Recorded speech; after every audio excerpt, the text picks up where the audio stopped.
सरपंच एक गाव पातळीवरचा महत्त्वाचा घटक आहे।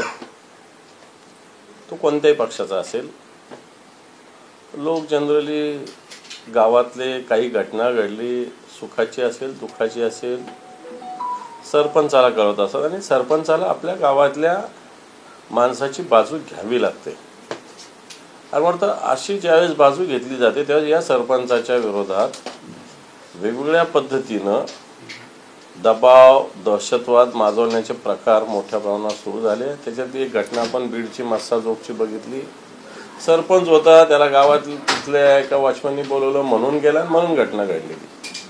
तसंच जर अन्य ठिकाणी होत असेल तर मला असं वाटतं हे जे कारण याचे हे प्रकार का वाढतात, सरकारने वेळी जर मस्साजोगच्या घटनेमध्ये ताबडतोब आरोपींना अटक केली असती, ताबडतोब कारवाई केली असती, अशा लोकांना राजकीय पाठिंबा मिळाला नसता तर मला वाटतं लोकांची अशी हिंमत होणार नाही। हे राज्य आताचं नवीन आलेलं राज्यसुद्धा अजून आपला कायद्याचं धाक या राज्यात दाखवू शकलं नाही आणि म्हणून अशा घटना होतात। परंतु मी सरपंचांना आवाहन करेल, घाबरण्याची गरज नाही। अशा कुठं घटना होत असेल तर निश्चित आम्हाला कळवा। निश्चित शिवसेना म्हणून या संदर्भात या सगळ्या सरपंचांना संरक्षण देण्याची भूमिका आम्हाला घ्यावी लागेल। परंतु उद्या बीडमध्ये सरपंच संतोष देशमुख यांच्या हत्ये प्रकरणामध्ये सर्वपक्षीय मोर्चा जो आहे तो निघताना पाहायला मिळतो। त्या मोर्चामध्ये अनेक राजकीय पक्षाचे नेते मंडळी उपस्थित राहणार। राज्याचे विधान परिषदेचे विरोधी पक्ष नेते म्हणून तुम्ही देखील त्या संपूर्ण आंदोलनाला जाणार आहात का? मी प्रत्यक्ष गावात जाऊन आलेलो आहे, सगळ्यांना भेटलेलो आहे। या घटनेचं खडा ना खडा माहिती मला आहे। या घटनेच्या संदर्भात मी आवाज उठवलेला आहे। मग आमचे सगळे शिवसेनेचे लोक आणि तो प्रश्न काही पक्षाचा राहिलेला नाही, तो बीड जिल्ह्याचा प्रश्न झालेला आहे आणि त्याच्यामुळे त्याच्यात सर्व पक्ष नाही तर सर्व जनतेच्या वतीनं मोर्चाचं आयोजन करण्यात आलेलं आहे।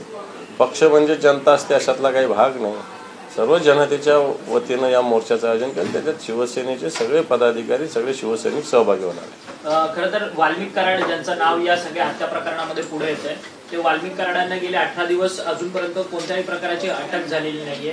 खरं तर वाल्मिक कराडांवरती स्वतः खंडणीचा 2 कोटी रुपये खंडणीचा गुन्हा दाखल करण्यात आलेला आहे। खंडणी असेल, त्याच्यानंतर तो वॉचमॅनची तक्रार असेल आणि त्याचसोबत खून प्रकरण असेल, ही तिन्ही प्रकरणं सीआयडी कडे वर्ग करण्यात आली।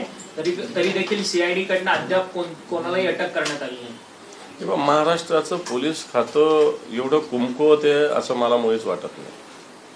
ठीक आहे, राजकीय मतभेद आमचे असू शकतात, परंतु महाराष्ट्रातले पोलीस सक्षम आहे, कोणताही तपास करण्यात तरबेज आहेत आणि त्यांनी ठरवलं तर क्षणात सगळ्या गोष्टी ते करू शकतात। परंतु 18 दिवस होऊनही जर पोलीस आरोपींना अटक करू शकत नसतील तर याचाच अर्थ या पोलिसांवर कोणता तरी राजकीय दबाव आहे। राजकीय दबावाशिवाय 18 दिवस असे आरोपी मोकाट फिरू शकत नाही। कारण आपल्या पोलिसांमध्ये जमिनीच्या खाली जरी माणूस गेला तरी त्याला ओढून आणण्याची धमक आपल्या महाराष्ट्राच्या पोलिसांमध्ये आहे आणि ती धमक कोण घालवत असेल तर ते सत्ताधारी पक्षाचे लोक ही पोलिसांची ताकद कमी करत आहे असं माझं मत आहे। परंतु या सगळ्या प्रकरणामध्ये आता सत्ताधारी पक्षाचेच आमदार जे आहेत ते आवाज उचलताना पाहायला मिळतो। सुरेश धस असेल, प्रकाश सोळंके असेल, हे सत्ताधारी बाकावरचे आमदार आहेत। प्रकाश सोळंके म्हणतात की खरं तर वाल्मिक कराड यांच्याकडे प्रशासनाच्या चाव्या आहेत आणि त्यांना हे अधिकार कोणी दिलेत हे पाहणं महत्वाचं आहे, असं त्यांनी एक सूचक विधान केलेलं आहे। बरोबर आहे ना। भले तिथे धनंजय मुंडे पालकमंत्री होते किंवा मंत्री होते, त्यांचं खातं असेल किंवा त्यांचा जिल्हा असेल, फोन धनंजय मुंडे नाही करत, वाल्मिक कराडच करतात आणि प्रशासनही ऐकतो। बैठका घेतात वाल्मिक कराड कित्येक ठिकाणी। आता हे कोणाच्या सांगण्यावर घेतात आणि म्हणून प्रशासनातले लोक हे एखाद्या धनंजय मुंडेने फोन केला तर ऐकणार नाही, पण तो वाल्मिक कराडने केला तर फोन ऐकतात। अशा प्रकारची स्थिती बीडमध्ये निर्माण झालेली आहे। ही दहशत आहे आणि मला ही दहशत मोडून काढावी लागेल।